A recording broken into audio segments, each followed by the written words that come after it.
खुशहालपुर स्थित royal villa banquet hall में आयोजित भव्य इस सत्संग में एक तू सच्चा तेरा नाम सच्चा मंत्र की गूंज के बीच आध्यात्मिक वातावरण बना रहा।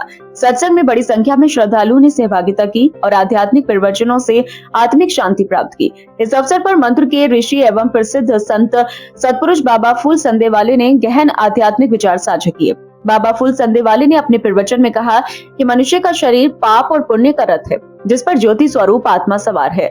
जिस व्यक्ति ने धर्म को अपना सारथी बनाया, वही भव सागर से पार हुआ और जन्म मरण के बंधन से मुक्त हुआ। उन्होंने कहा कि शुभ और पुण्य कर्मों को जीवन का हमसफर बनाने वाला ही परमात्मा के द्वार तक पहुंचता है। सदगुरु की सीख को मानने वाले को कभी दुखों की प्राप्ति नहीं होती और जो निराकार परमात्मा के नाम का सतत स्मरण करता है, उसकी आत्मा का प्रकाश निरंतर बढ़ता जाता है। उन्होंने जीवन को कटे फटे वस्त्र के समान बताते हुए कहा कि प्रभु अपनी कृपा से इन वस्त्रों को सिलते रहते हैं। जो व्यक्ति सांस सांस में आदि देव परमेश्वर का सिमरन करता है, वही प्रभु को प्राप्त करता है और प्रभु उसे अपना मित्र बना लेते हैं। बाबा ने कहा कि आज की दुनिया पाप के रथ पर सवार होकर अंधकार की ओर बढ़ रही है। जिनके हृदय और विचारों में विष भरा है, उनकी बुद्धि बार बार ठोकर खाती है। इसके विपरीत जिसने अपना सर्वस्व प्रभु को अर्पण कर दिया, वही पार ब्रह्म परमेश्वर को अपना केवनहार मानकर जीवन की नैया पार करता है। प्रवचन के दौरान उन्होंने गुरु महिमा का भी विस्तार से वर्णन किया।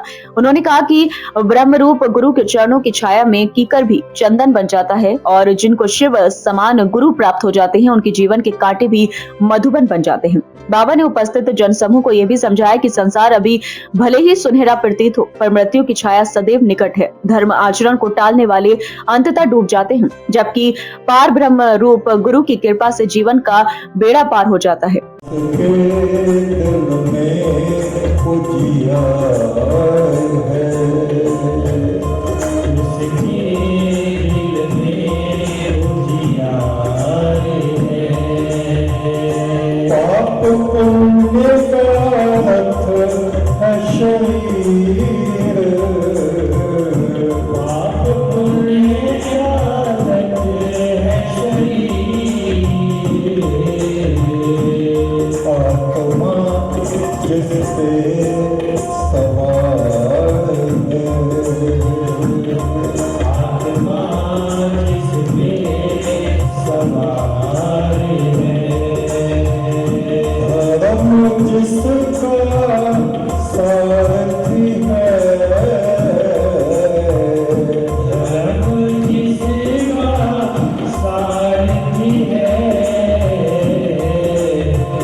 सत्संग के समापन पर अनेक श्रद्धालुओं ने मंत्र दीक्षा ग्रहण की। इसके पश्चात सभी ने सामूहिक रूप से भोजन प्रसाद ग्रहण किया। कार्यक्रम ने आध्यात्मिक चेतना को जागृत करने के साथ साथ समाज को सदाचार और धर्म के मार्ग पर चलने का संदेश दिया। आयोजन में मुरादाबाद एवं आसपास के क्षेत्रों से आए श्रद्धालु बड़ी संख्या में उपस्थित रहे।